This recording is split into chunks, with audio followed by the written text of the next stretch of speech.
contrôle sur des vastes zones du Nord Kivu, Sud Kivu, Ituri, Otuele et Bazwele.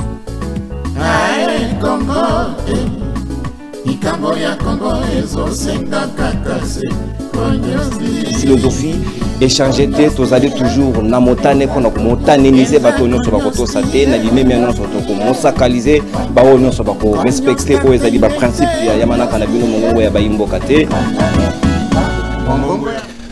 Natondi bino botondi sengona week-end toko solo na bino avec pour nous servir bino on a bande ko ba Congomani et sengona biso ko passer na bino week-end malgré avec beaucoup de retard au bandi na yango to présenter bino ba sincères excuses ezaika kana souci ya ko servir bino de moya ko pesa bino ba leya mususu to kuta nango ezalité to pesi bino mbote pe botondi merci surtout pour la patience na bino ya ko zela o ezali mes na bino tas na bino ya te o to kabola na bino longo na émission na bino mongo ya baimboka mbote na bino encore alors nino to ko solo na bande ko ba Congomani bazwa mina ngai na mesa ya ko sombitina na bango actualité ya mokolo lelo nini yango to ko solo na bino parce que le sujet est très alléchant le loyo pouvoir est déterminé par lobby selon Denis Sanga il y a miser opposition bakamati décision topé mokano il y a suspendre 13 partis politiques ou soit minakati opposition infraction ezali moko pona nini bakenda ki kokutana na Joseph Kabila PPRD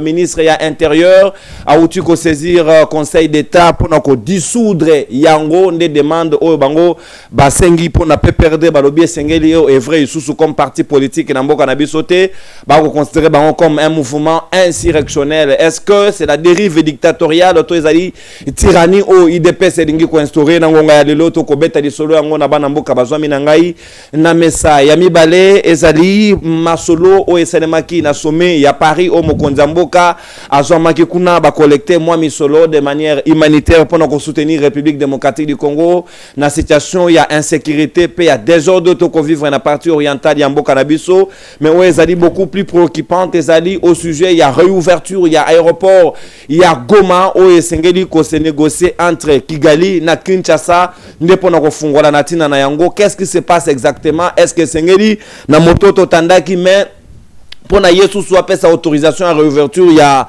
aéroport ya Goma? Est-ce que ça y a encore une preuve ya faiblesse ya Kinshasa topé esengeli lolenge kani nyonso ena to komeka kobeta lisolo yango na bana mboka bazwa minanga na mesa ya mongongo ya baimboka ya mokolo ya lelo toko kabola masolo yango et puis toko pesa longonya na cadre ya breaking news et pa ya mwana mboka Marley Vuvu ya uti ko sala milulu na ye mwana mboka maestro sunganga na bilili marche ya Marley Vuvu depuis Pascal ezalaki réellement effectif na tongo ya lelo basali milulu na bango mais malheureusement la police est dispersée bango. Beaucoup d'encouragement na elenge Marley Vuvu na bilenge nyonso ya Tchango ba répondre présent na kati activité na batindike lié mutuka kabasele comme même en permanence na sima ya Vuvu kolandela ye na activité na ye asali ko sala. Beaucoup de courage à vous la jeunesse, c'est comme ça que vous allez devoir changer les paradigmes de l'heure. Sikawa toko beta di solo il y a ba sujet na uti ko annoncer bino tout à l'heure na bana mboka Papi Mouya o azali moko ya bayi communicateur pe cadre ya UDPS ya parti au pouvoir azana biso elongo en face il y a maître Jean-Pi Ngalula moko ya bayi lieutenant ya Martin Fayulu Madidi o azali moko ya bayi secrétaire national adjoint il y a parti ENA en charge ya état de droit et justice na yende toko sola masolo ya émission moko la lelo ba invité basusu bazali te to sai face à face pour na sola na bango na duel wana ndeto ko beta na bango solo ya mokolo alelo na kobeta na bino pedi solo ya baninga ya lamuka oba o bazali na milulu na bango na ngambo ya Belgique na Bruxelles o esengeli bakendeti na siège ya Union européenne na suka émission to kobeta di solo na yango parce que ça dit rendez-vous il y a le 8 novembre oyo na ngonga ya 13h tikino 17h to kobeta di solo na bango tout à l'heure na suka émission na kopesa bino affiche na bango ndenge nini masolo ezali komi bongise na mwana mboka Papi Mouya to ko fungola ba possibilité nanga mona yo pona ko solola na tina émission na biso ya mokolo lelo comment vous acceptez aujourd'hui que même sous Kabila bakongomani ba viva yangote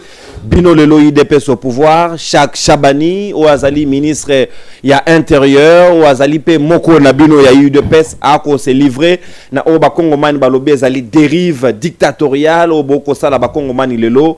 Est-ce que le fait ya ko rencontrer Kabila Sala va vouloir tout ko valoir na bakongomani mosusu ko suspendre pe ko dissoudre ba parti politique na bango? Est-ce que vous allez ko ça la preuve ya dictature te o bakongomani no se sengeli batele melabino parce que ko tambola na bino ezali malongate na ngonga ye?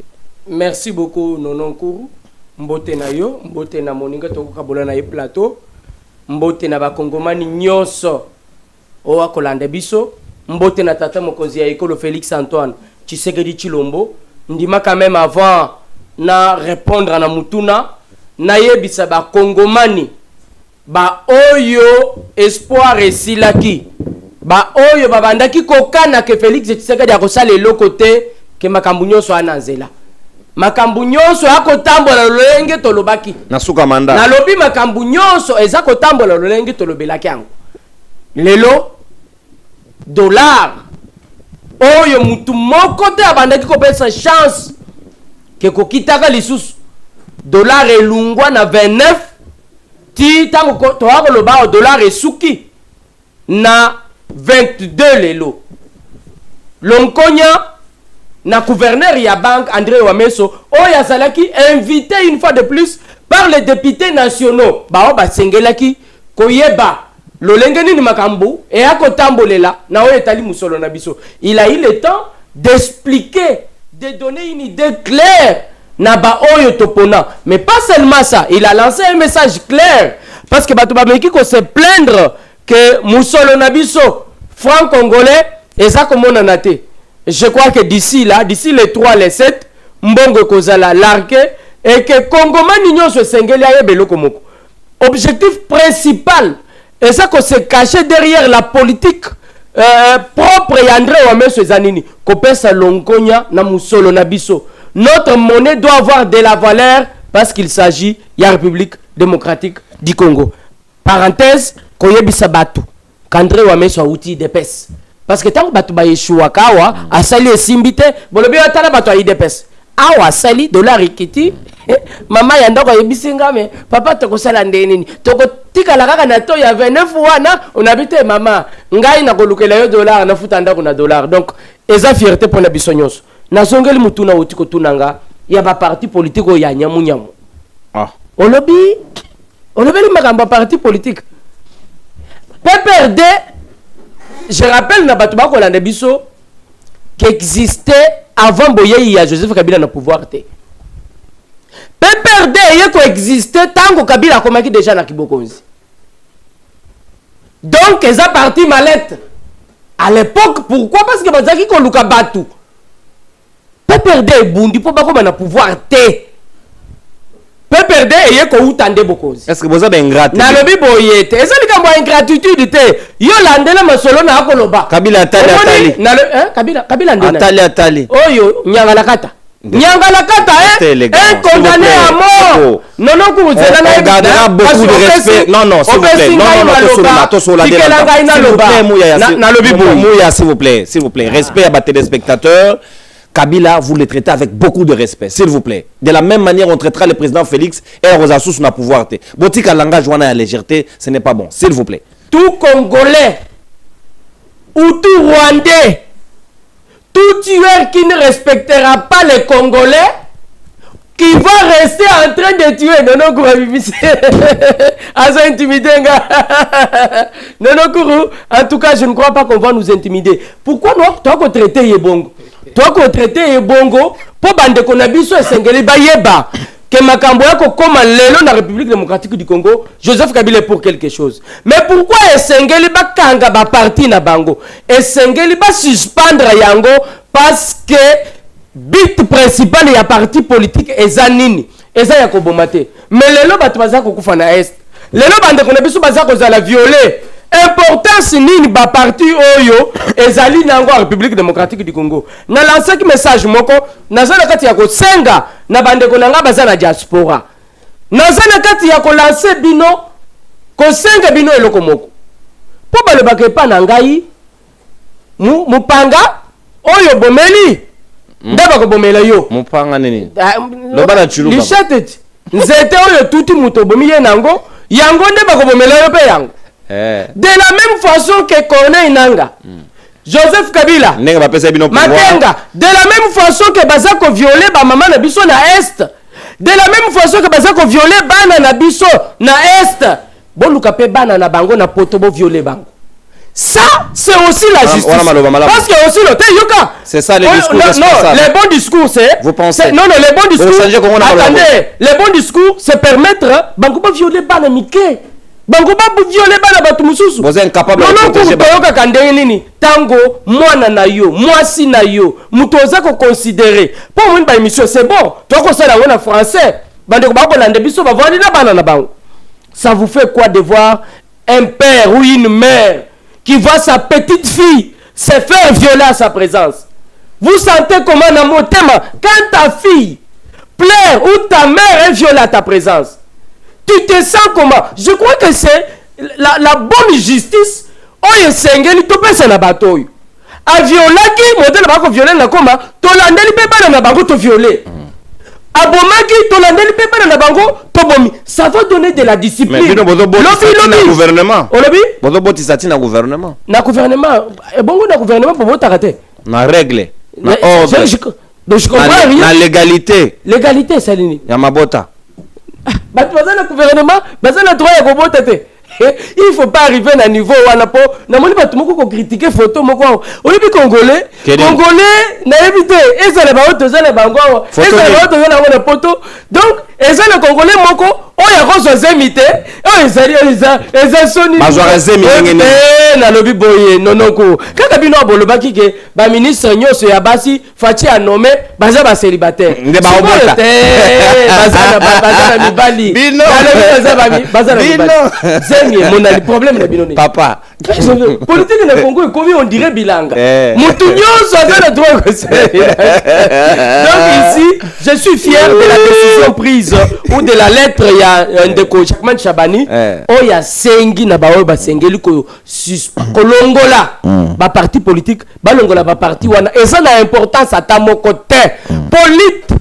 Principal est Félix Tshisekedi et Zambo Kanabiso et recouvrir. Je suis très sûr que Martin Fayulu est d'accord avec cette décision. Parce que Mboka Kokende Libosote, le parti politique opposition Fayulu est d'accord avec ah bon? Et c'est l'importance. Et c'est comme ça que Fayulu sera d'accord. Et ça n'a importance nini.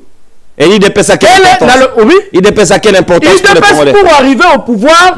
Bundilit noble. Quel résultat? Sans Kobomamutu. Il dépêche à tirer le costume Mindu qui était. Résultat, on s'est Wanna. Les luttes on a tata Pepper décembre, Batumba on a. Na obi? Banan Batumba, on a Pepper décembre. Et bon, PPRD existait avant pouvoir na bango. PPRD est yé ko te pouvoir. C'est comme ça que tous ces gens qui sont là, regardez, bah c'est un cadre belé. Professeur à l'université bazala kebele. Oui, pourquoi bazala ebele na PPRD? Bayande kokota tango bayoki ke Kabila asali PPRD baye na boule ya ko se retrouver. Nde moni ba Obé Minako, Emmanuel Ramazani Chadari, donc tous ces grands professeurs baya kokota nde kokota. Donc au jour d'aujourd'hui, tout Congolais sérieux doit encourager cette idée. Donc on a pas parti ebele. Dans la République démocratique du Congo, plus de 900 partis politiques. Pour l'objectif ni pour Moussala Malongani parti au Yakosal. Est-ce que vous allez accepter qu'un président d'un parti politique accepte l'élan de devenir rebelle, aller tuer et vous allez continuer à garder son parti politique? Importance il y a PPRD Zakani. Importance il y a PPRD. Zona nous parti oyo ya Moyibi oyo ya Maïssa oyo oya na moni bango na ceux qui na Kenya ceux qui wapi des voleurs. Jamais un jeune que je débattais avec ici. Azaki est parti à Tatawan. J'ai appris qu'il a quitté. Félicitations mon cher. C'est ça la jeunesse. On ne doit pas rester derrière les politiques sans dignité ni valeur. Quelqu'un qui accepte de tuer un voleur à Ibawa. Mais quand l'IDPS a perdu Goma et Bukavu, pourquoi il l'a l'IDPS? Parce que vous n'avez pas été capable de protéger les Congolais. l'IDPS a perdu quoi? l'IDPS a perdu. Où la République? Au moins confusion Bozanango. Confusion Bozanango. Na lobby boye. Confusion Bozanango. Confusion Bozanango. Bozako kanisa que Félix Tshisekedi a un problème na Kabila. Il est IDPS. Félix Tshisekedi a un problème na Matata. Non, il n'a pas un problème avec tous ces gens. Toi, là, il a un problème avec les Congolais. Oui, mais ça dit la vérité. Qu'est-ce que Félix Tshisekedi a à voir avec Kabila? Kabila vende kiawa sa kotambo. Non, il y a un tokemba. Mutuka nanga otamboli mukebo yekufi, obeli mécanicien. Otamboli mukebo yekufi. Mafuta lotanga. Ozo bunda. Mozono babilo baloba. Non, na yo moko. Mais Kabila sa kotambola na cortège. Kabila a kotambola gouvernement congolais kufuta Kabila plus de 600 000 $ chaque mois. Est-ce que Kabila Zalaki n'a droit? Si Kabila a 600 000 $, le président Félix Tshisekedi. Est-ce que Kabila Zalaki a droit de continuer la politique? Non. Ça ne s'explique pas. Parmi les bateaux et Sengele qui va réclamer, et ça bangote, talananga. Tony tout n'a qu'à biso. Ngala boya kate modèle bofinga kana na internet nandi makana ngai mais Tony tout n'a qu'à lokola bateau. Bino na ngai. Nanga ko kende rébellion pour na raisonner. Corneille Nanga, awa, respecté. A quoi qu'on ne peut pas raisonner. Donc, Bishop est un modèle de Tozabo et Tovandi. Tout le monde a Joseph Kabila Abimi. Tout le monde a Geno et a Tiki Kote, Kanayemi Kadiabande, Kote, Kanabande Kwa, a Kaiko Kote politique, Ozo Teke Bilamba, Salva Kambuna, le Lenga Nayo, Okaiko Kote Biloko Yokokite. Nous te connaissons bien ce qui est Oyo. On toka il a sauvé les Congo. Donc, Bishop est un, au monde, Babiloko. À partir on est 5. Même il y a 7 qui connaissent. Avec l'État, il faut suspendre. Déjà, va suspendre. Il faut que l'on l'aille. Pour ça ne s'explique pas. Congomani, aux autres maganistes, yo. Est-ce que vous pouvez est-ce que Bino vous a monté ma bête mouya? Parce que Kabila n'a monté ma malamunaye a payé Bino même agrément. Parce qu'à l'époque, il semble que l'IDPS fit un mouvement citoyen de tous les temps que vous étiez en train de soi-disant constater la lutte au Bossadaki. Vous avez un agrément. Kabila n'a pas commis Bino parti politique. Mais Bino, vous permettez aujourd'hui de retirer l'agrément au PPRD? Kabila a commis ça. Donc, Mboka Oyo, Congo, Tango, Kota Lao. Et ça, Bilanga ya maman à Kabila. C'est comme ça que Kabila a décidé. C'est ça. Au moment où Bisso va Congoman, il faut tout raisonner bien. Non, non, Mboka Isa ba politique. Mboka Isa ya yo, Isa yanga, Isa Angalula. Comment tu commis comme c'est un niveau ya Kabila, Kabila. Donc, le Congo ne peut pas exister sans Kabila. Le Congo ne peut pas exister sans Matata. Le Congo ne peut pas exister. Les politiques du Congo, sont des, je veux dire, ce sont des voleurs. Oh, il y a son Sumba Makila, ceux qui ne connaissent pas Franck Djongwao. Malgré Makila, il y a Sumba, il y a juger avant de quitter Makila et Zotang. Les lots, dans la politique, à qui qu'on s'associe les sous la Kabila, bande Konangai. Osez qu'on voulait penser que ça n'a idée de sauver Congo? Non, il est temps à Congo, man, de comprendre le Komoko. Mboka Isaiah Bisso, ceux qui t'olingé qui est de Liboso, ceux qui t'olingé développement, tout le banabu solo, yangonde ko selake, Mboka qui est de Liboso. Natondi Botondi, mwana Mboka Papi Mouya. Ah, bilenge oyo. Ya solo nde, bilenga ya solo. Comment on va sauver le Congo avec la jeunesse qui pour na bango bazo mona ndeti pouvoir oezandeti makamba famille makamba non non ko yo modèle zaboy ngai muya na vandi na yoki Kabila na bandego na ba vandi balobi tokende ko sauver Congo te na lobi ceux qui boule na bino eza pour ko sauver biso na bombu bino bomoni biso na Félix Tshisekedi Joseph Kabila tondimi bombu ya Félix Tshisekedi vanda na ko sauver na yo wana sauver nde mama na yo sauver bana na yo sauver mwasi na yo biso ba Kongomani tondimi bombu ya Félix Tshisekedi biso ba Kongomani nani na lobi biso ba Kongomani nani ba Congolais ya valeur ba Congolais ya dignité tu parles au nom de qui na lobi biso ba Kongomani ya solo na ko lobela ba Kongomani ya nyamu nyamute. Donc, c'est ça la logique. Congolais à solo. Na lobi Congolais à solo. Et c'est à l'intérêt de la République. Intérêt de la République, c'est to benga na munguna za na est. To benga na munguna za 4 ans bulanga na occupé. Vous voulez combien d'années pour chasser? Il y a plus de 30 ans. Yo lingesa est mathématique. Et lungwa mbala moko te bo pesa ta na Félix Tshisekedi. Ce qu'il fait aujourd'hui, on le dit. Mais la Constitution a déjà réglementé les temps. Hein. L'État a une Constitution. 5 ans, une fois renouvelable, point. L'article 5. On va lire. Le peuple reste souverain. Et nous allons rappeler le bateau Bakoboulé que en 2028, Félix Tshisekedi a le pouvoir. Nalobi Boye. Tolérance. Bino soki boza ko kanisa ke 2028 Félix Tshisekedi a kokende. Oui, c'est ce que dit la Constitution. 5. Le peuple décide. L'article 5 dit qu'il va continuer après. ezabiso batuto comité. Merci beaucoup ndeko. Natondi obotondi. Kosi sanga mai na mnote. Mwana mboka Jean-Pierre Ngalula. Ozaki très disciplinaire mouya zokoloba, il va supporter les petits frères de Yamboyo. So ko na lycée scénario bomba ngona suka na bandi d'émission te. Parce que na jui groupe moko syndicat ba mongo ba benginga ba menacer ngai parce que la fois passée ngai na yo il semble que na pekisa ko ba suma ba mongo te ba robaki se sont sentis discriminés avant ba se désabonner na chaîne na ngai.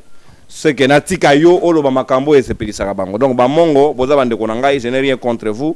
Ce qui bo se pela kite bo limbisa masese na bino na mutu na bino botindaka akolobela bino masese na bino. Ce qui peut c'est ça que bengi bo saraka de même syndicat bo kendo webi ça c'est ça que biso nde batuto sengaki. Mwana mboka Jean-Pierre Ngalula mbote wayo ndeko na ngai merci beaucoup nayaki na courage makasi na émission lelo likanisi ete na kokutana na moyimboka ya bonne qualité. Malheureusement okeko lukotela biso mwana libebi oyo ngara kanisaka tekaki politique nzoka zo continuer kaka muya toujours dans ses œuvres dans ses habitudes. Boni yamboyo kulutumboyo azana bomoyo kulutumboyo tombokaki makasi na tine to sakanelaki lisesio uteko lekawa asepele makasi mingi. Lisese nini? D'ailleurs nayaki lelo nde na masese misato na bandi na ya liboso tisuka. Ya liboso nde nini? Tikana. Non, ya liboso nde nini? Tobani na lisese comme ça tokoti tokei. Te parce que ndeti makambo yo muya utolo bawo. Na biso ba mongo balobaka boye. Ya bien. Tokei ba mboka. Pesele ki tokei. Ba mongo bala na sagesse. C'est la sagesse. Na biso ba mongo balobaka nyonso ezali solo. Nyonso solo. Ngaso na bi nyonso ezali yozo saka solo. Ngai. Yozo saka solo. Mizogi c'est na lobi nyonso ezali yozo sa solo. Solo. Voilà. Soki balambi mosuni ya kitoko. Ekotindika mpimbo ya malamu pe ya kitoko bato bakosepela na solo wana pasi ezali solo malamu. Soki pe moto atiata malalasi ya kitoko na nzoto ya ye okoka pimbo ya malamu solo bato pe bakosepela na yango. Soki pe bakotumba mosuni moko ya malamu ata na etumbelo moko okoka pimbo ya kitoko solo ekozala malamu.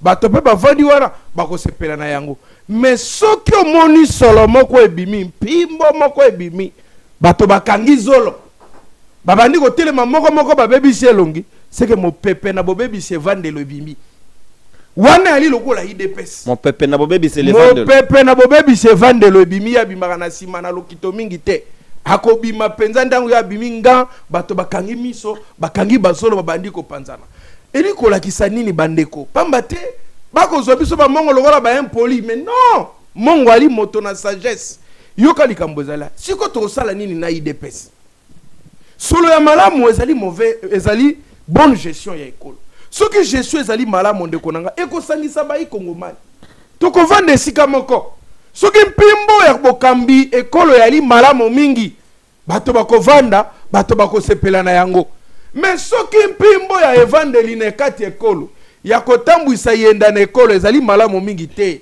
ndeko na ngai rassurez-vous ekodivize bato misusu bakotela bakotuna nani abimisia ba misusu nani asali eloko boye babikolo bavandia bolokola nani banoyo pamba te mpimbo na bobebisa evandelo ebimi mais maintenant awa nayoki ndeko na ngai muya salinga pasi mingi na motema muya alobi boye alobi dollar kiti nakoloba na yo ba mama ya wenze ya Sims na bakwa dianga babengi ngai balobi na ngai ndeko Jean-Pierre Ngalula na Mbujimai nazoloba province à chef de l'état vérifier balobi na ngai ndeko Jean-Pierre tangu dollar ezalaki na C tozosomba carton ya Thomson na 90,000 francs congolais awa dollar tangu zaki likolo na 28,000 bazoko somba na 90,000 francs congolais carton ya mpiodi mais lelo dollar ekiti bato wana bandi ko somba carton un peu na combien ba ko somba yango na 110,000 francs congolais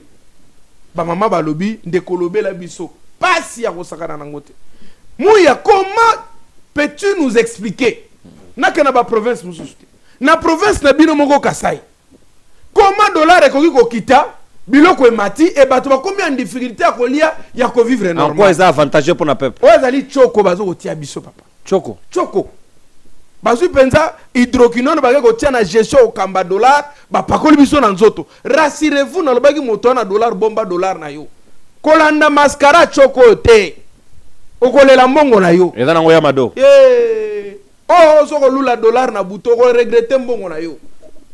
Donc dollar ekitate bato ba ko souffrir yami balé alobi bato nyonso yo bazo ko violer bato na este boluka bandeko na bango bazo ko luka bandeko discours batena ki yango tina RTNC Iva Abdallah ba sanctionner yete discours ya haine ya wo mu ya retenir pas c'est ça que ben ça ba discours ya haine po bino boza bien kende ola ba discours ya haine na tolérance kende na goma na lobaki na fanda ki yo kape moninga tolérance ndeko mu ya zolo bana biso bato na bazo ko violer. Je suis contre bato bazaka na este pe basala ka mabe mendeko muya théorie na yo ya okende ko luka bato bana ya bato bazoko violer ba violer pe bango na balola yango na sens contraire qu'il me soit aussi permis na balola yango na sens contraire biso pe alors to luka bana ya bato nyonso bazoko yiba mbongo ya l'état to yiba bango alors là to okende match nul parce que de la même manière bazo sala ba crime na est bazo yiba na est bazo boma na est vous aussi vous tuez ici par la mauvaise gestion. La mauvaise gestion obo imposé biso na makasi ezali ndenge moko na comportement ya nanga. Alors ndeko nangai tokende malembe na bato suspension ya ba parti politique. Vous savez dans et dissolution ya perdre na conseil d'état sur demande ya gouvernement. Ndeko nangai non.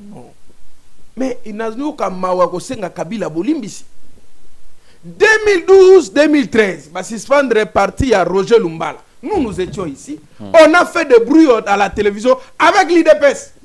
C'est inconstitutionnel. On ne peut pas faire ça. Kabila est dictateur. Maintenant, aujourd'hui, Kabila suspendu tout mon corps. IDPS 13. IDPS 13.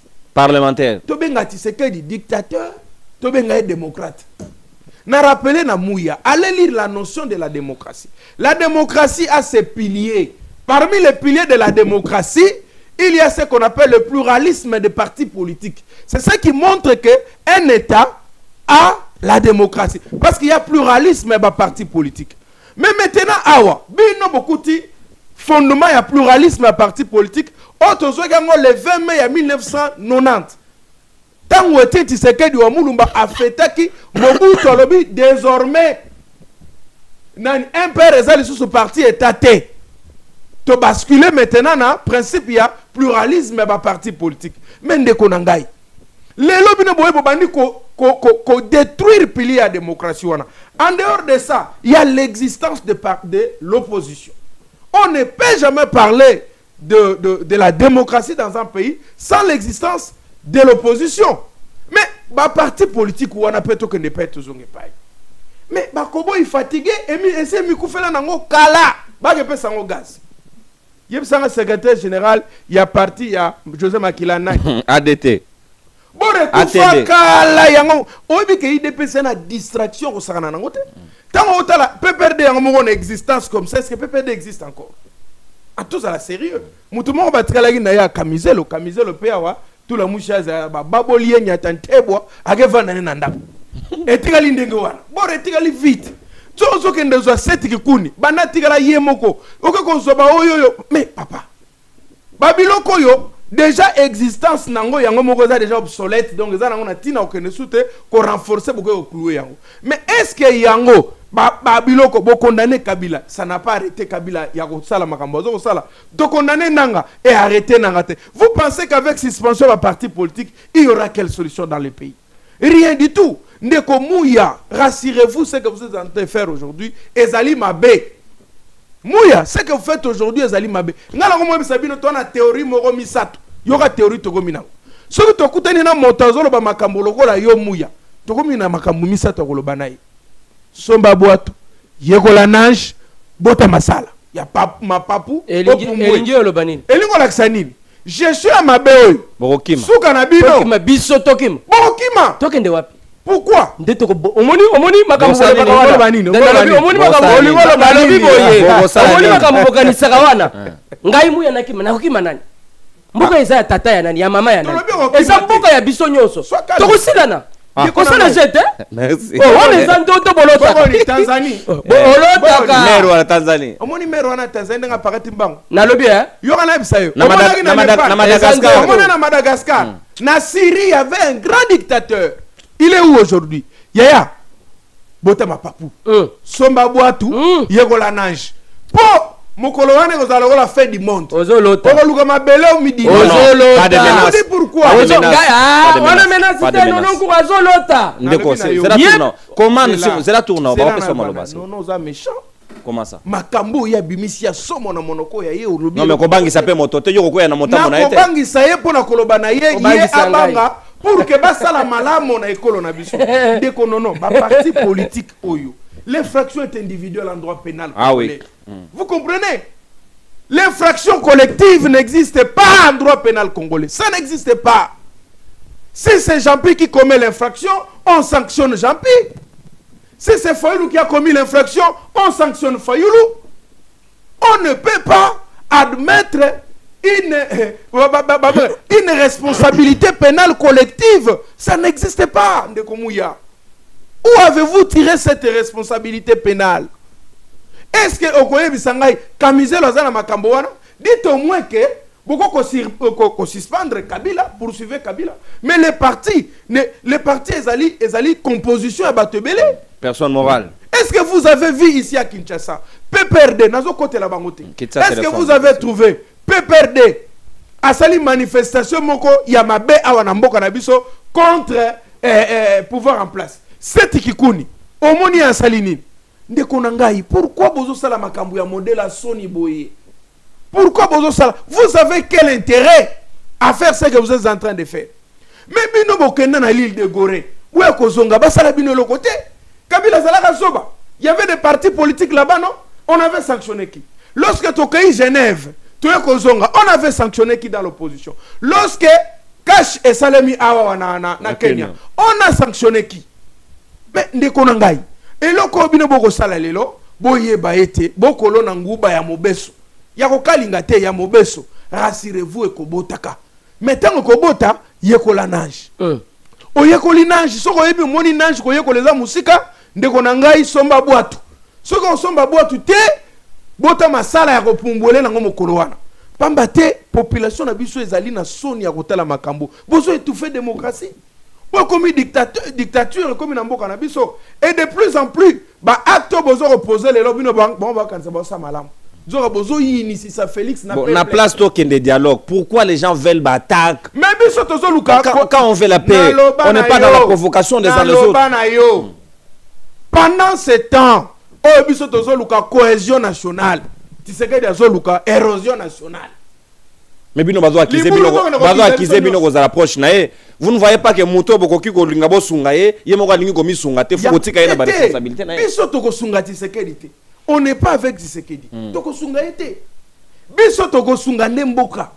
Et biso l'opposition na biso zali patriotique envers l'article 63 ya constitution na biso. C'est par là que nous sommes. Nous on n'est pas là pour accompagner, on accompagne les peuples.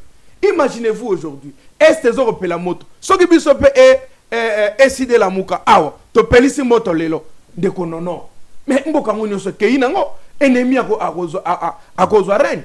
Ndeko nangai, tozo ko luka cohésion nationale. Mouya! Tika ko fina téléphone rotala film malamu mingi. Tozo déjà résolution interdiction à téléphone pendant les. Tika rotala film malamu te. Mouya s'il vous plaît, pas d'usage de téléphone, ça il a papier na. Ndeko nga rotala film Mouya. Okombe na Samsung ga mbula o. Évitez le Mouya. Biso tozo luka cohésion nationale. Botika ko luka érosion nationale. Boza ko luka ngona balani. Ezali malamu te. Cohésion boza ko luka. Tozo ko luka yango, tozo ko benga bino. Tozo benga peuple congolais. Les acteurs en conflit. Lelo tala soni bozo pesa biso. Au gouvernement ndenge ni na mboka na biso. Ba mama ba kozwa mikumba mibali ba yebanite. Mbalo mbala. Mouya éclaircir biso pardon to tanga kombote mais en tout cas mega ko éclaircir biso mama o ndenge ni penza boto sutuka kaka mère obike tala ndeko na ngai. Mamani. Babi ministre yata célibataire dans droit mwana donc. C'est Mouya qui nous a dit. Oyebi que les hommes publics n'ont pas de vie privée. Oui oui. Oyebi lokwana. Ngai ndeko ngalolo oyebi moto na ngandenge santé na ngai yali. O sutuko motala nga mokolo musu na TV bo moi les boumou comme monene mutu comme monene. Je suis un homme public. On doit se poser des questions. Il y a de poser des questions.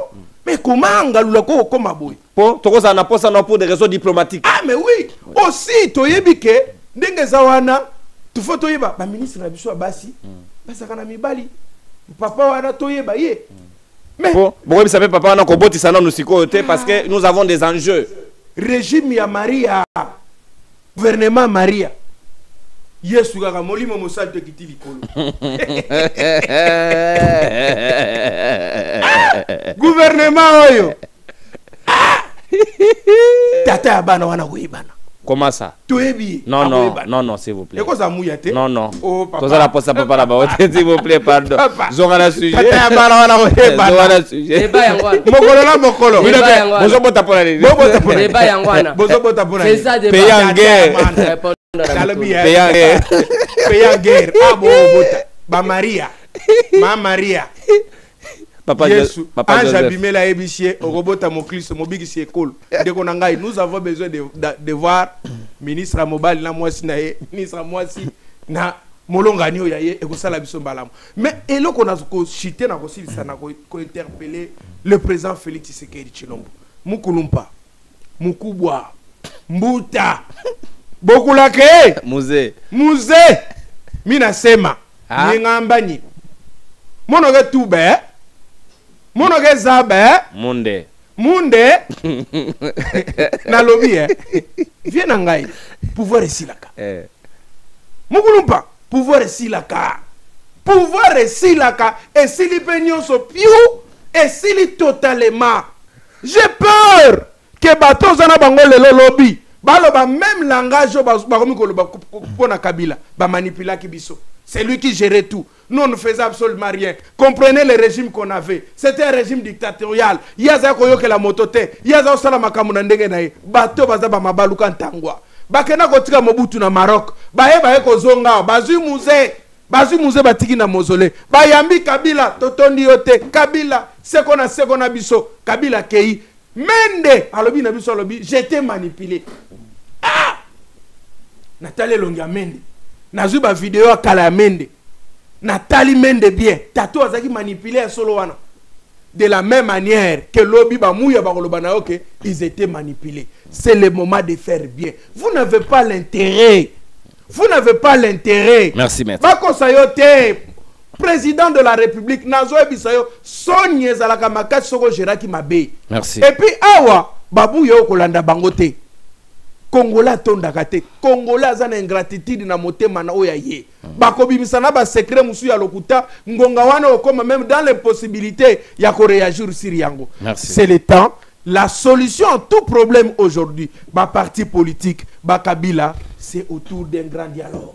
Merci. Dialogue à monene to vandi, to sololi vérité, réconciliation, cohésion nationale. To vandi c'est ba parti politique. Ba yaki na déclaration na bango. Makamu na bango ba papa ba to ba kene ko comploter pour na mboka ba kozonga. Ya solo wana penza. Ba to ba ko comploter pour na ekolo. Bazongi. Ba pesi bango ba possibilité penza kuna. Ba yebe ba yeba zongi ba vandi na bango na ekolo na kimia. Non, il faut encourager ba opposants oyo bandimi ko vanda awa bazo critiquer sur place, bazo sala d'une manière pacifique. Ole ko pesa batonyo so makanisi ya malamu mingi te. Merci beaucoup mwana mboka, maître Jean-Pierre Tondi Botondi. Est-ce que maestro vidéo est prête? Elle est disponible. Voilà, merci beaucoup. On va faire ça tout en rappelant les contenus. Mon amboka papi mouya toko le kamala moko na deuxième thématique na biso parce que sengeli to pesa pe ba Congo man to zali week-end sengeli to libérer bandeko to pesa bango maloba bango pe ba réagir ba interagir na biso mais surtout dans le respect de l'art to verser na bisaeli ya bato mosusu te soko moni moto na bisaeli mabe. Nous on n'est pas obligé de jouer ces jeux là parce que le Congo attend de nous la grandeur comme disait Lumumba au vu de ces grands pays au tozali na responsabilité ya kobattre lango dans sa totalité, dans son intégralité. Mon amboka papi mouya tokei na sommet pour la paix ya Grand Lac na France na Paris à l'initiative ya président Macron, le président français. Côté tokei bateau sengela ki bazala les acteurs en conflit to monika président Félix Tshisekedi, Burundi bayete, Ouganda bayete, mot silencieux s'il vous plaît, Ouganda bayete. Et puis, gravement, le Paul Kagame, le Rwanda, le grand Manitou du Rwanda, le grand dictateur Hitler a été. de Kolonango Balobi, Bazosenga réouverture ya aéroport ya Goma. Le Rwanda et Kinshasa, sans tenir compte de M23, bah, rebelles. Est-ce que vous pensez aujourd'hui que vous avez résolu ces problèmes? Et en attendant, Malobana, Rosonga, pas Adéric, après Sabissona, nos ministres et Aked Orsay, donc des affaires étrangères français, Ndenge a outil ko Lobanatina ya réouverture ya aéroport ya Goma yango. Est-ce que c'est le Rwanda qui va devoir autoriser et Kinshasa ou bien c'est le Gobi ba rebelle ba libérer et Sigawana parce que les Congolais en ont besoin pour la liberté à mouvement bande konabiso baza ko vivre situation il y a invivable. Toke mo na mboka maestro pesa biso bilili yana comme ça tozongela. Question au ministre français, M. Barrot. Quelle garantie avez-vous obtenue pour la réouverture de Goma? Avec qui, tout simplement, avez-vous négocié pour que cet aéroport rouvre? Le M23, le Rwanda, qui? Je le disais tout à l'heure, il est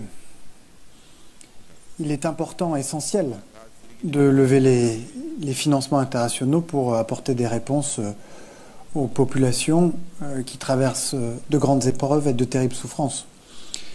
Encore faut-il que les travailleurs humanitaires puissent faire leur travail dans des conditions de sécurité acceptables et le président de la République a relevé tout à l'heure que 13 d'entre eux avaient perdu la vie depuis le début de l'année.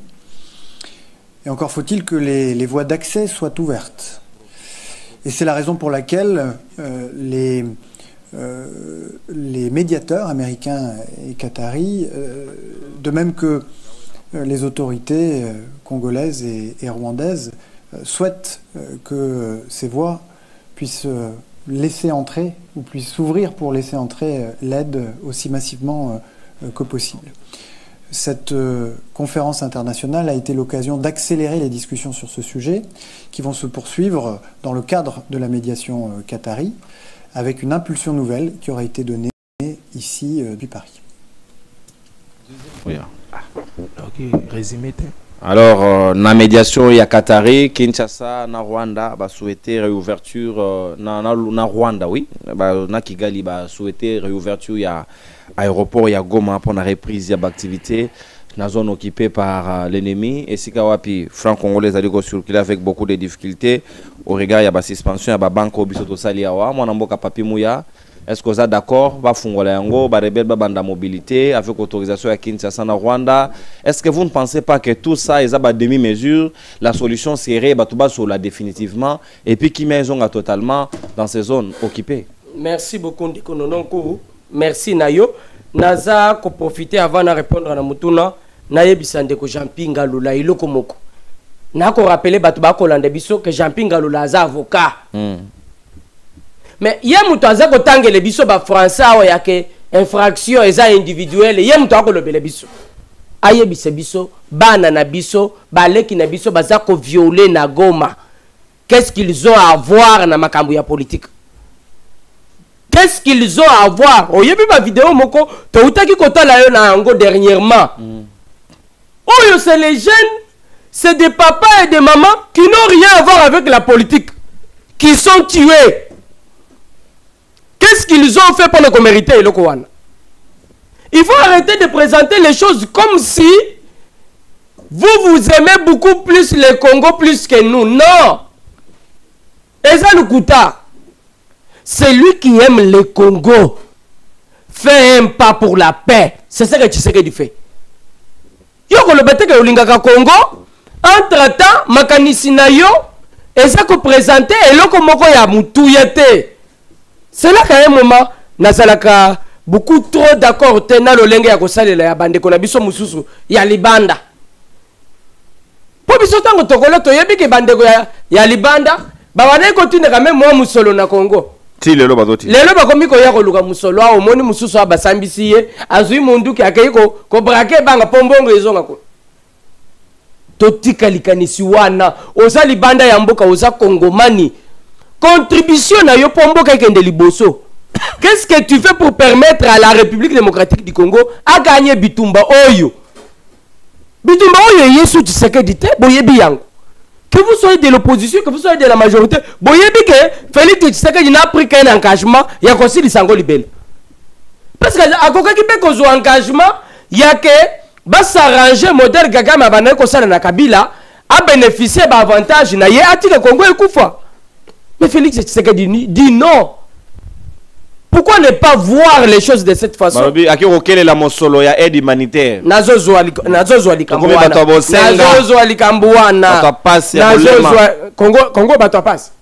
Biso ba Congomani. D'ailleurs biso ba Congomani, c'est un message. Nous sommes fiers de Félix Antoine Tshisekedi Tshilombo. Nous sommes fiers de tout ce qu'il fait. Tout ce que Félix Tshisekedi fait, il le fait pour l'amour, l'avantage, l'avancement et le développement de la République démocratique du Congo. Je suis fier, moi. Je vous dis, clairement, je l'ai dit, Nalia, mais quand je vois ce que Tshisekedi fait pour la République, j'ai ce devoir de le soutenir. Ngalula lobby, démocratie et lobby, bah parti politique est allé oui. Jean-Pierre Ngalula, je vous rappelle, nous avons plus de 900 partis politiques. Ce qui est là, 14 partis politiques, et juste là, il y a ma bébé, sur les 900 partis politiques. Qu'est-ce qui va changer? Donc le Congo ne peut pas exister parce qu'il y a des partis qui vont être écartés. Mais Soumobutu, l'UDPS a fait allégeance avec la rébellion Balongola Yangote. Korende Soumobutu, Zonga Kabila. En 2012 et 2013, les partis ont décorrigé Lumbala. Et ça a été suspendu pour une raison. Parce qu'il y a eu en 2002 et cette Tshisekedi est parti à occupé par le tolérance moninga yokaki oyo tout ça n'a besoin ya ba Congomani ya lokumu tout ça n'a besoin ya ba Congomani balingi mboka Ngalula zonga na Mbujimayi oyo tika zela zonga Mbujimayi oyo okima zonga Mbujimayi okima yango zonga otala banzela Félix Tshisekedi asali na Mbujimayi zonga Mbujimayi otala université Félix Tshisekedi asali zonga Mbujimayi otala ba Ngalula oyebi c'est vrai ngai nasokipaka na bandeko oyo bazwa aspect wana te ya kobundisa tata mokonzi ya ekolo mais problème na ngai ezalaka na comprenez que 90% ya bandeko wana bazaba malhonnête. Pourquoi? Parce que bandimaka kota la réalité pour le lobela yango te. Je te demande ya kozonga na Mbujimayi otala modèle otikala Mbujimayi à l'époque ya Kabila na modèle Mbujimayi comme lelo okobeta Félix Tshisekedi maboko ou okobeta te.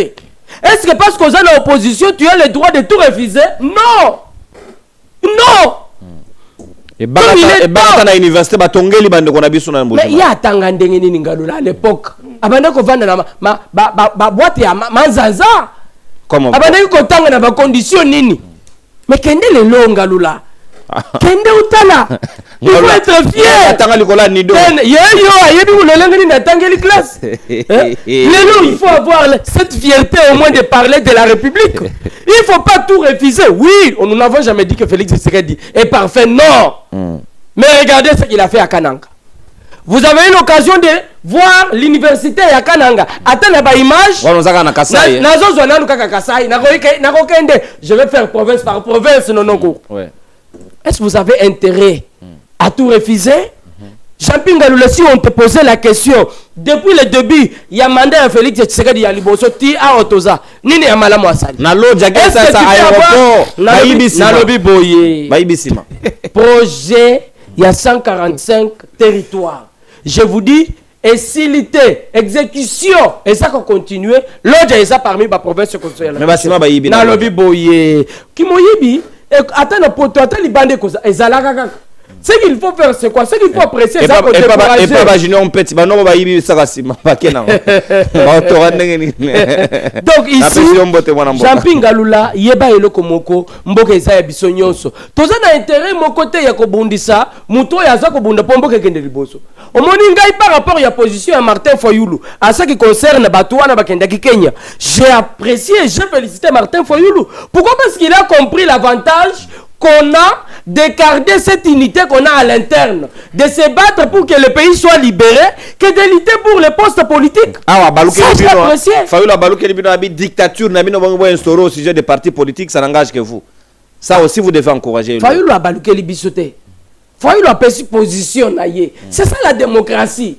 La démocratie, chaque personne a droit. Alors, c'est pour aussi les autres qui s'engagent. Bande quoi na baza ko finga ngai oyo ba finga kangai tongo midi poko ba finga kangai sur base yani na réseau social oyebi eza ko zanga notion ya démocratie eza ko zanga notion ya démocratie. En démocratie c'est clair, vous avez le droit de donner votre point de vue. Ngai na lobi ngai eza Félix Tshisekedi, moi s'il me faut choisir entre Bango na Félix Tshisekedi, moi je choisirai Félix Tshisekedi. C'est ma position, je m'assume. Je vais garder cette position Tina Souka. Toi, tu n'as pas à m'intimider, à me dire non, non, non. Démocratie est le but de Bissobongo. Démocratie est le but que le président et parti politique a condima à qu'il y ait une rébellion. Tout le monde a dit ce qui est ça l'étude par mutu. Rébellion à qu'il y ait une na likambo nini bokai kokota rébellion. Ya yo nini bazu pour comme rebelle. Vous comprendre qu'à un moment ces gens nous utilisent comme des petits enfants. Quand il s'agit ya ba poste nde bazako bima. Quand il s'agit de postes bazako bima sabana na bango. Quand il s'agit de postes bazako bima sabasi na bango. Quand il s'agit de ba poste bazako bima saba cousin na bango na ba cousine. Mais quand il s'agit ya kobundela mboka wana nde bayaka pa biso. Wanande babe basakana kana biso jeunesse totalement na jeunesse obino basanga kabatelema wana bana na bino bazalaka te ndeko sakana oyo ngana lobaka basakana kana biso ta wana eleki aéroport ya Goma esengeli to comprendre que eza na décision mon côté Félix Tshisekedi akozua oyo kokende na sasi ya ko détruire République démocratique du Congo ngana sina yebiso yo ao décision nyonso Félix Tshisekedi akozua dans le but d'aider la République démocratique du Congo et à Kokende Liboso, je serai le premier à dire oui. Dans le lobby boye, ce n'est pas Kazakanzambe Nanga. Ce n'est pas pour rien qu'on accepte de suivre les leaders politiques. Quand vous avez accepté être guidé par un leader politique, vous devriez savoir garder la position de ces leaders. Il ne faut pas être dans des choses qui n'ont pas de sens.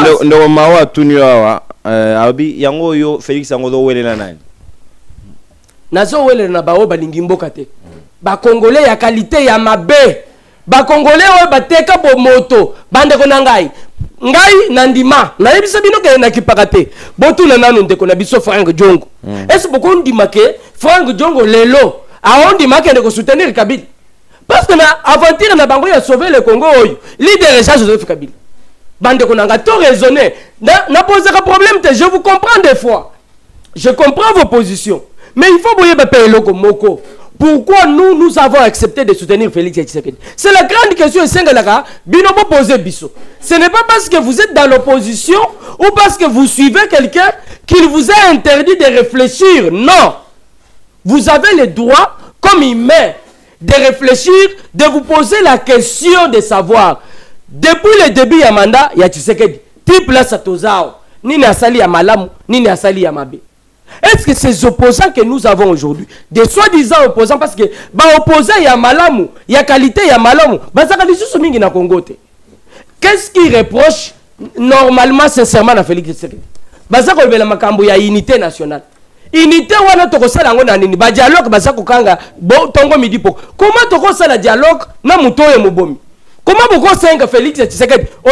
J'apprécie Batebele, na tsapela kana modèle bokanisaka. Mais tout le bagana bino bongo parce que biso tozalaka musika. Mais imaginez-vous muto a violé yo mwana, a violé yo mama. Lobby aye pour la unité, alors pour vendre ensemble bo solo. Au condiment ou au condimate. Merci beaucoup. Toza ba kongomani. Toyeba ke ce qui Félix Tshisekedi a eu décision et ça dans le seul but d'aider la République à aller de l'avant. Pas dans le sens de détruire la République. Merci beaucoup. On n'a rien compris au sujet de la réouverture. Dans le lobby clair. Donc ça a décision pour décision nyonso. Tata mokonzi ya école Félix Tshisekedi akozwaka na sens ya kosunga mboka kende liboso esengeli biso to soutenir yango. Bato babandaki ko soutenir lobby ba lobby non ba M23 eza ba congolais ba M23. Vous comprendre pourquoi esengeli ko réfléchir. Comment likambo ya kofongola aéroport ya Goma eza likambo etali biso. Comment ministre ya Rwanda aroya ko chamalo. Merci beaucoup. Merci beaucoup mon amboka na tondi obotondi. Voilà, to komi pratiquement na soka maître Jean Pinga Lolo za pe na 7 minutes na yo. avant nos appels, donc on a pratiquement 10 minutes pour tout ce qui s'attend aux appels et puis tout clôturer en toute quiétude. Est-ce que yo aux alliés d'accord, tout ça la réouverture et aéroport il y a Goma, mais avec le consentement il y a Rwanda, quels sont les avantages de retirer dans le contexte où on a du moment où on sali dialogue pour chercher à pacifier totalement les zones sous occupation bayi rebelle. Yambona bandana noko lobana muya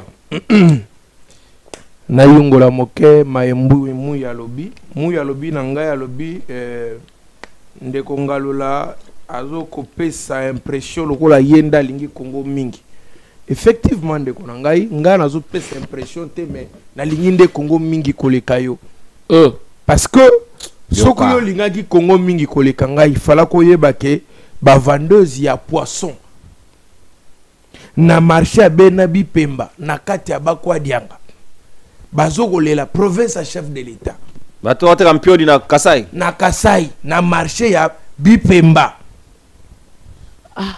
na Bakwa Dianga olunga Kasai kala biloko zo le bawana eza lukuta s'il vous plaît d'accord marché Bipemba kana lo bananga s'il vous plaît d'accord marché ya Bakwa Dianga yo ndimana apoto gagner landa marché ya Bakwa Dianga yebani ye tamso ebinete na marché ya Bakwa Dianga na mulongo ya Benabi Pemba na mulongo ba maman bateka ka Thompson ba bengi batuna balobi koma dollar ezalaki na 290 tozo somba carton Thompson na 900 000 na 90 000 francs boni dollar ekiti tokomi ko somba carton Thompson na 120 000 na 110 000 comment ça ne s'explique pas.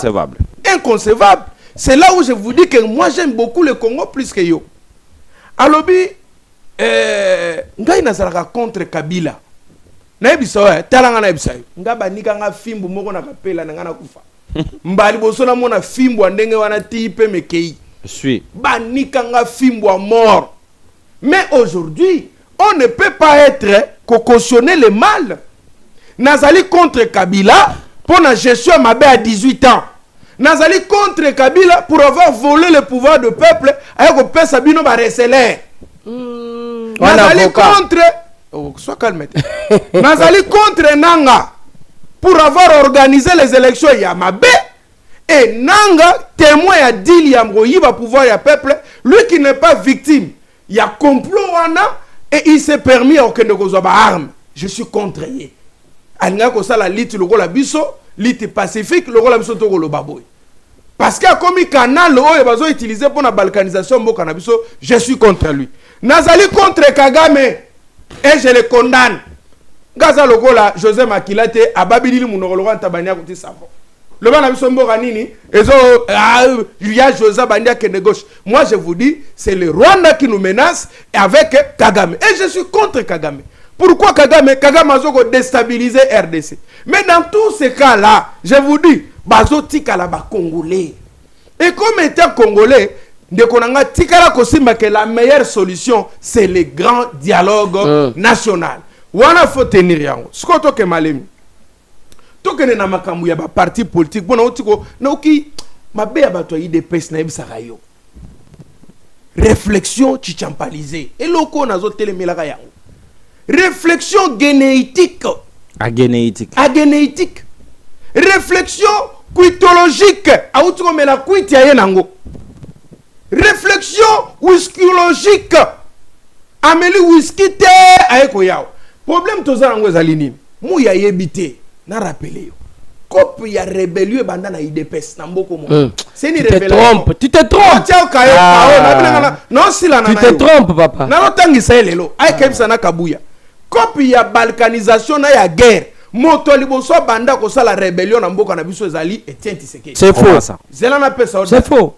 Tozali le 11 août 1960. Etienne Tshisekedi azali moto kendo ko sala sécession ya Sud Kasai. Bakana ko sala ngona na mese Kalonji ditunga. Est-ce qu'il y a bien? Au moins nga vandi kimia parce que ayebi na yango te. Déjà tozali na 6 mois après indépendance. Etienne Tshisekedi a okende ko sangana na Kalonji ditunga na zope sa date le 11 août 1960. Papa, basala kaini. Mobutu asala kaini. Et le mokote, tu ko ya awa na 2002. Etienne Tshisekedi azali moto okende na zone occupée par les rebelles. Nous avons insisté. À la chemise à rouge, moko, et là, Liputa, ya bazin, Liputa. Avec les rebelles. Aoutukuna yego ya, Kabila Salakaini, mon ami. Naktangela on ni pondi melangai. IDPS, vous allez machine à destruction à la République démocratique. Tu te trompes, papa. Tu te trompes. Oui, non, vous allez banali baby. C'est comme ça je suis en train de te dire. Mon frère, arrêtez avec ce que vous êtes en train de faire. Toké na likamoya, ouverture, il y a aéroport. Ndeko nono. Et loko yo, et salingana so. Bazo fongolela nani. Or, aide alimentaire to secours oyo régime ko kopesa lelo na bato bazana est. Il y a des bosso ko fongola ba banque te. Surtout Surtout ko fongola na ba banque. C'est la toute première des choses. Côté ndakana no mosola ba fonctionnaire ba tikala kuna tilelo ba ayo moi aussi la même bon ko zo. Arrière à inane. Arrière ya ko sakana na ngote. Alors, dites-moi maintenant, bazo ko fongola aéroport pour na nanga pour la population. Toi pour nous ravitailler les rebelles. C'est quoi les besoins réels? Bazo jouer biso jeu Kizengi.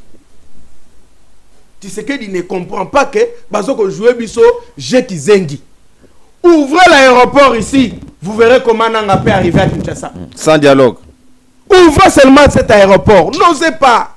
Je vous dis, je suis contre ça. Pourquoi je suis contre? La meilleure solution de mer que to solo là, to récupérer Goma Mobimba. Moi j'ai vu là, Macron a musée qui ndingo mais ya poto. Ah. Et Denis Leseveda, il y a Denis, il y a président Yewan. Macron y a. Dites-moi, Macron depuis qu'il est président de la République a réglé conflit dans le monde et Batubatsila ni ba vandi kimia. Na Mali ba bengani bango. Oh. Na Burkina ba bengani bango. Oh papa. Ah Wanda doit retrouver ma solution. Na le ça. Donc mboko ba komi ko gérer biso ngolo la procès moi na moi soyo Porsche. Mundu ki a plastique. Ebetaki o ebetaki te. Mais mundu ko yaki po bigisa mbongo ebunga te yango bimisi mbongo ebungisi mbongo. Comment expliquer? Donc bato bayaki papa battre mbongo à banque. Mais mbongo à banque ngo ba ebungi so. Mbongo bungi. Ah mbongo. Na moni tribunal azo potana na montant. On a monté zalaki combien? Avant montant nani azu mbongo pour moi so na bimaki boy. C'est ça ce régime ici. Parce que ebelo ko bazo salate. Aéroport wana ko kende ko fongola yango, c'est un grand risque pour Nabiso. Et puis risque wana to ko zo yango te pour le moment. Moi je crois si on est normal entre nous, monsieur Tshisekedi devait se tenir na résolution riche au Tozaranango 2773. Ce qui te vendeli résolution wana ni on saute Tozarango pamba. Et puis au-delà de ça, vous pensez que vous fongoli ni vous bandi kotinda mais vous vandi sine vous kondia nanga ngo kimie. Biloko na ko ya nanga ko liate.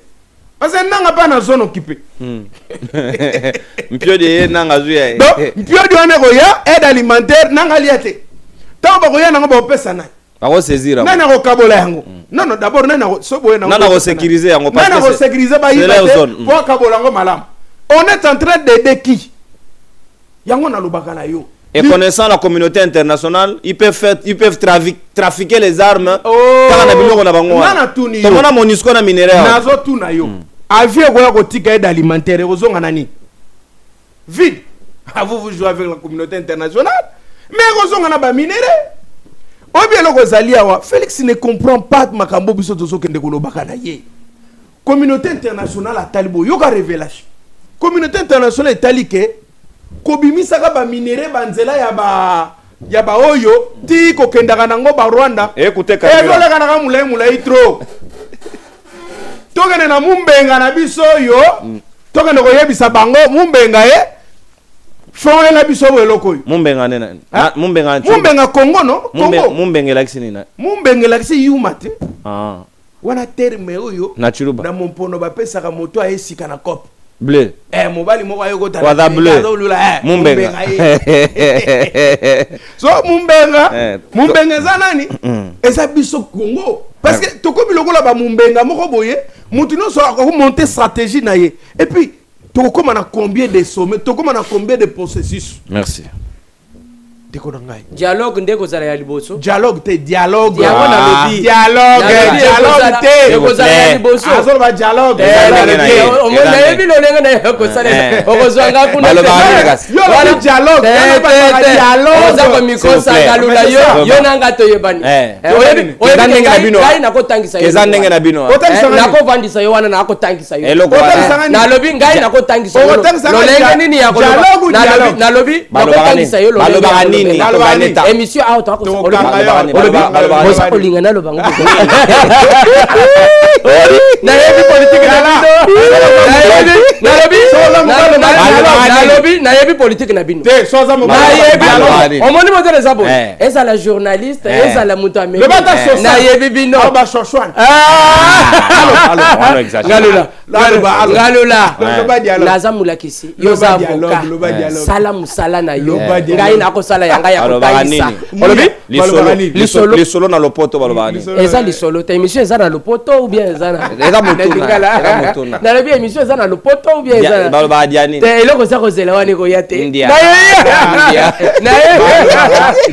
lobi yango na lobi ndeko na mo utine kuna ko ba dialogue yo ozo kosa na yebi ngalula na yebi politique na oza journaliste ozo kosa ngalula okosi eoyete ngalula bino boza koteka mboka me makambo botala koza makambo une minute osisa webi na biso ba mongo baloba ah yo pe zalaki la sagesse africaine tombola maboko likolo ba mongo ba nani atombola maboko ngai mui maybe yo tombo olo bana tombola maboko mongo ba dialogue na lobi boye yo tombola sanga maboko yo ngalo ndeko yo kanano mongo tosisa azaka maele mingi nani mongo yo ka ba mongo ba yo ka ba mongo ba oyo mongo baluba oyo azako kamisanga yambo ya loba ba mongo ba loba soko pesi mwasi ya mongo mosolo moke ya okende kosalaka nango wenze c'est-à-dire kokende kotekaka nango na wenze zape makasi otalaka bilongi ya bana bakando botela ye po yo za makasi na biloko wana yo batika yo na biloko wana yo deba yo tikala na ba yambo yo pesaka yo biloko obesaka yo kote wana il faut ba pesaka yo ba c'est-à-dire quoi monde tibino boyaka boy merci lokola bazotinda ka bino bozo yakawa président de la république alandela ka pe makambo bimaka na monoko na bino ngelo saka ba incendie au lobby et ko botele ba problème ndoloba parce que l'IDPS disait hier alors là comment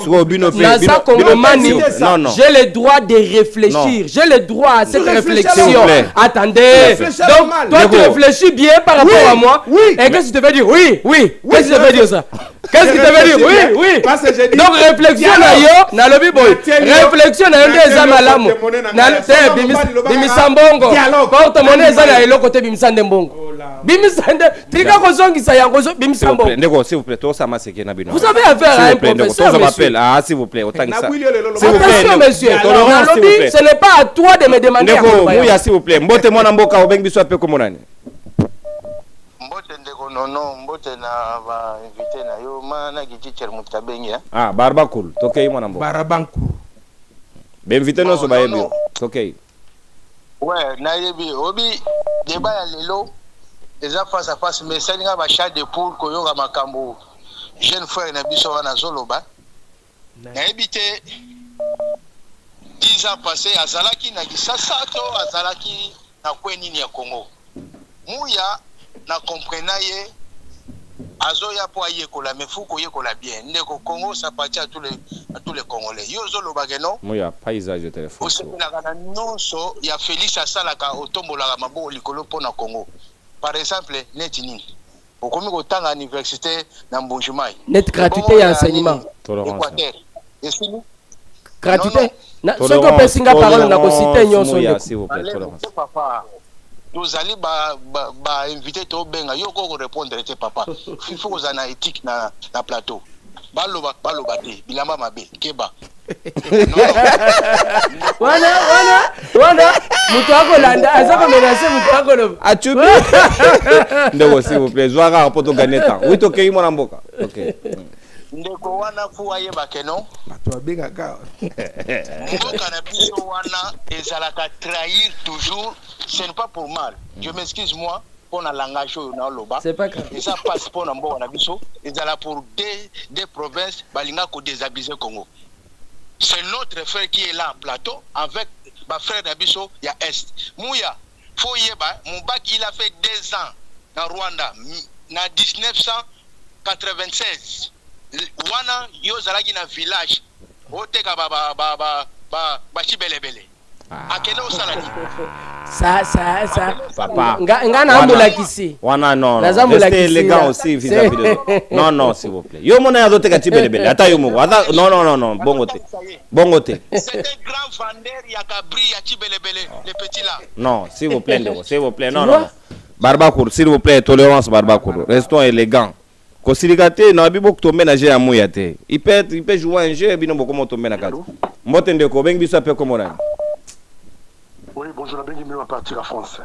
Oui, depuis la France. Bonjour. Oui, ça va, on a passé l'émission. Mouya. Présent. Mouya, c'est toi, Mouya, toi, vous comprenez, on moni Félix. Il faut que pouvoir comme na souka Mouya, il faut que banenge nane ngalula ebisio. Puisque pouvoir comme na souka, zongo to ko na Burundi. Bino Burundi boza na alliance na Burundi. Burundi a pesa bino armée à Burundi za na kati ya nini ya Uvira. Mais ayete aye na nini wala te aye na conférence c'est pas bien et ça va signer ma paix vous comprenez donc chaque fois tala bandeko na bino o ba défendre Félix tous les jours na ba réseaux sociaux j'espère au yebi mu bengai na ba kaloji allons là alors Félix on l'équipe même à ta piscine va inviter il faut yakaka voilà ma bateau va bouger la Félix dans les réseaux sociaux vous comprenez mouya cause la mnoma c'était Félix pouvoir nécessiter on va se faire l'aéroport wana évidemment cause la mundele était même Félix a aussi un baptême maintenant dans sa discours là l'année bénéga zoloba les azoba makamba aide ba 5 milliards banini tala regarde Macron a tali kotokuna a kanye longi donc makambo tout Félix azoloba na bazon di maité abi que yozo sama kamususu yozo ba makamususu yo wana bosisi kuno yawa okangi ba parti politique est-ce que vous comprenez les autres peuvent imaginer na panda donc ce que muto yo nem tozo linga pété c'est Félix qui tozo linga pété ce que linga pété azo linga pété a convivre o ya convivre merci au monde Tanzanie le sukiwa merci Ndeko merci mon amboko tozo appel moto mususu tozo 3 autres appels Nanzela ya singa bande ko nangai mbote mwana mboka obengi biso ape ko monani. Oui, na parti Angleterre comme on a monsieur Willy depuis l'Angleterre. OK nanga OK oui. Monsieur Mouya omoni munoko yo ozalaka te. Baye bisayo ngalola yeso Saddam Hussein. Yo ngalola daga n'importe Saddam. Ba ngomba ba daina kasai. Non, Zalaki qu'est-ce que vous dites? Yo yeka. Qu'est-ce que vous dites? Yo comme il y a roi des bêtes. Baye bisayo mutu po asolana leki na ye bakangi Jekamin Mobimba kaka ponzingson asolana roi des bêtes bino botiko sala yango te mais suka na bango eza wapi bazate tika omoni nani kinki tuna ye tango bayebisi azozwa telefone po abenga général Mayele telefone ezoleka te bayebisi babomi général Mayele akima na nzela mai bisolo wana eza ya solo oyebi ya appui appui ababomi appui abengi appui mais babomi appui atangi nzela akini ye moko tout la mwisi oyebi nzela ya 80 jours biso to abana kitambo merci tomona ndenge Saddam azokima merci batu basundoli ye merci Ndeko otika merci Mouya merci Ndeko merci bona mboka toka matape Ndeko mosusu na nzela ya singa. Oui mwana mboka obengi biso ape kombo nani avant dernier appel. Oui bonjour Ndeko kombo na ngai za John Nyembo nazobenga partir à Québec. Depuis Québec Canada Ndeko Nyembo makanisi nayo. OK. Bon, ngai en tout cas na sepeli d'abord na débat ezaki pensa bituma moko kitoko très bien. Félicitations pour l'émission. Mais na lingi na pesa ka Ndeko Jampinga lola moi conseil ke. Tangu mwana abanda ko tambola abetaka pa liboso pe akweyaka. Mais atambolaka toujours après. Donc petite université wana ya Mbujimai parce que ngai naza mutu akatanga bien sûr. Mais na tanga na Mbujimai na Mulemba. Je connais bien la ville ndenge ezalaki bon, excusez le terme, Voilà. Mais à voir ce qui se passe aujourd'hui, ouais, on a modernisé. Il faut quand même qu'on félicite. Ouais, ouais. Oui, donc moi pas aller, moi pas mouquer aller, c'est-à-dire cette volonté de faire changer les choses est allée. Donc on sait on a la PC non. Attention aux en opposition, mais il faut quand même les bonnes choses il faut apprécier parce que na tour na bino peut se boyer na pouvoir, so il faut apprécier la nature sait toujours payer la note à tout un chacun ba robo ya payer bino. Oui. Oui, c'est ça, c'est tout à fait normal, mais pour le moment en tout cas, les choses ne sont pas bien, mais moi pas on est allé au moins pas on a mouqué au moins na bêta on a libéré allé en tout cas à mécana nous faut changer parce que si tout doit être dans le négatif c'est là où ça devient un peu compliqué. C'est un peu ce que je voulais dire. Moi je soutiens le président Fachi. Merci. Mais il ne fait pas assez d'efforts, mais à ça là effort et espoir est allé. Merci beaucoup. C'est ce que je voulais dire. Merci Papa Niambo, merci. Okay.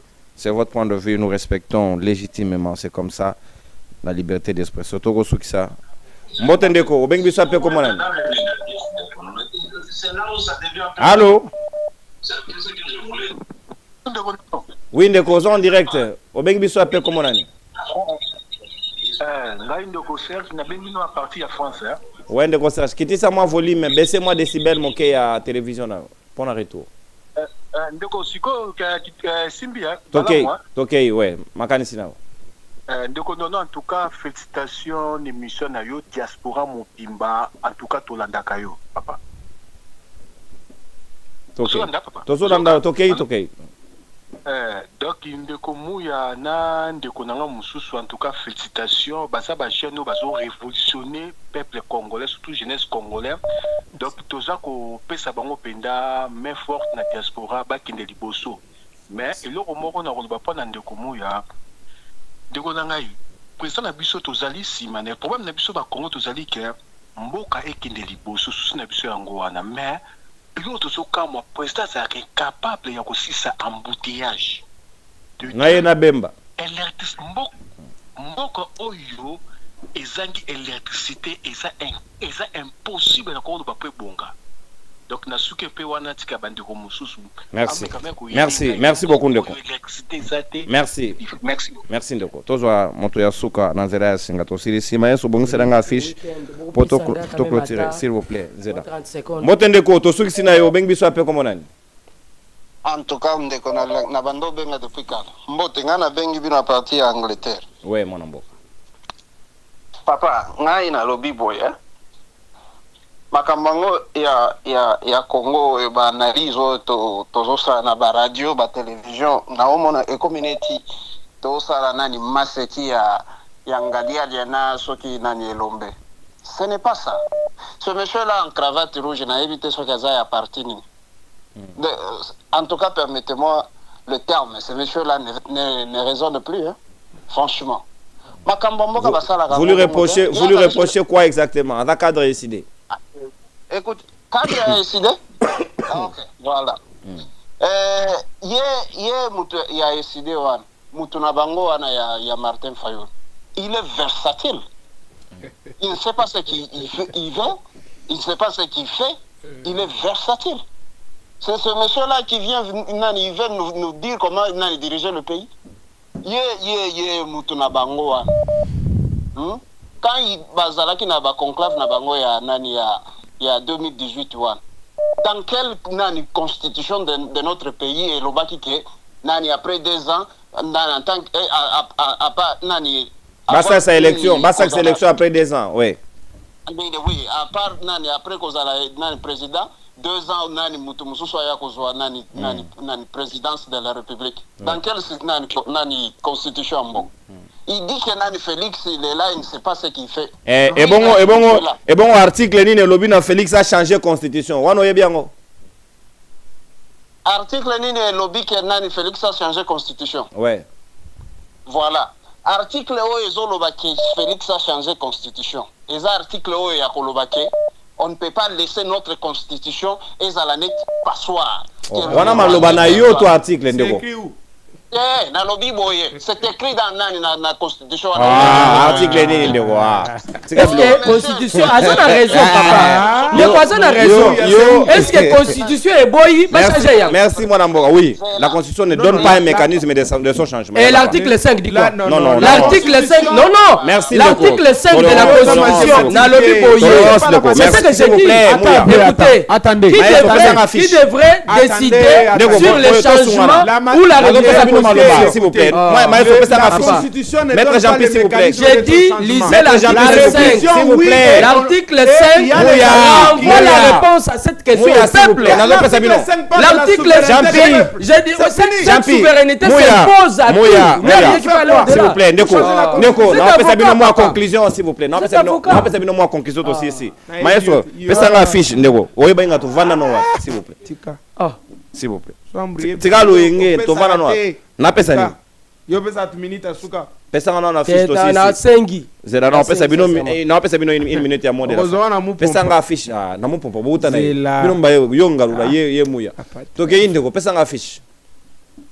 Voilà, stop à la guerre, au massacre de Congolais, grande marche pacifique, rendez-vous na place Lumumba na Belgique, na Bruxelles précisément, départ vers la direction du Parlement européen. Et si Kawapi ba Congoman Union Soba s'est fixé rendez-vous le 8 novembre 2025. Bino Union Soboku Tanawana, Bandeko ya Lamuka ya SID, bakamati décision ya kosala mo bangé na milulu wana, bon bangé na milulu surtout Bandeko Baroya. Ebele na Benelux aussi de l'Allemagne baroya ebele pour natina milulu wana pour koloba non à la balkanisation mais surtout aux différentes massacres au Bakongomane bazali ko enregistrer na ba génocide tozali ko connaître na ngonga ya lelo marche pacifique bino non soboza la ebele ya ko participer na marche wana o bandeko ya Lamuka bazali ko organiser na Belgique pour na kokende na Union européenne kotika wezali memo na bango to sengi bino boza la ebele bandeko nyonso balanda Kongomani essayer de participer à cette manifestation qui concerne l'intérêt général Yambo Canabiso République démocratique du Congo. Oui, maître Jean-Pierre. Ndeko non na linga kina benga peuple congolais nyonso na katia Belgique Europe mobimba et puis même bandeko bazali na ba billet na bango awa ndeko voyager koma wana mingi bayebi place wana te peut-être baroye baté eza juste l'arrière babenga arrêt wana ya place ya nini ya maître yo ke potomba la moko oko kangana ba arrêt c'est Luxembourg s'il vous plaît évite ça to retourna au 4e arrondissement non eza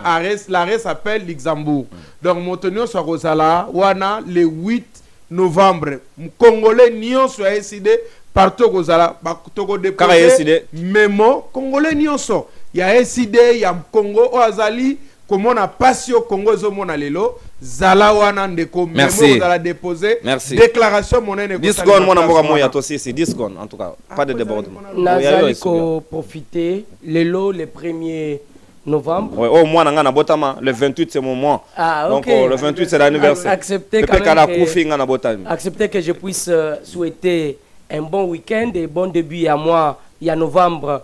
Honorable Nicolas Kazadinzouzi, que Dieu les garde et que le peuple les sache, l'injustice. Kata et monsieur Sylvie. Il faut la raison. C'est mémoire et Kata. Bankuna Yambo Kata. Wana forage. Banguna. Yozolanda Tina Lingala Ndoki. Non mon frère. Zela. Nicolas Kazadinzouzi. Moluba Moluba Yolanda. Baluba. Totikala na passe.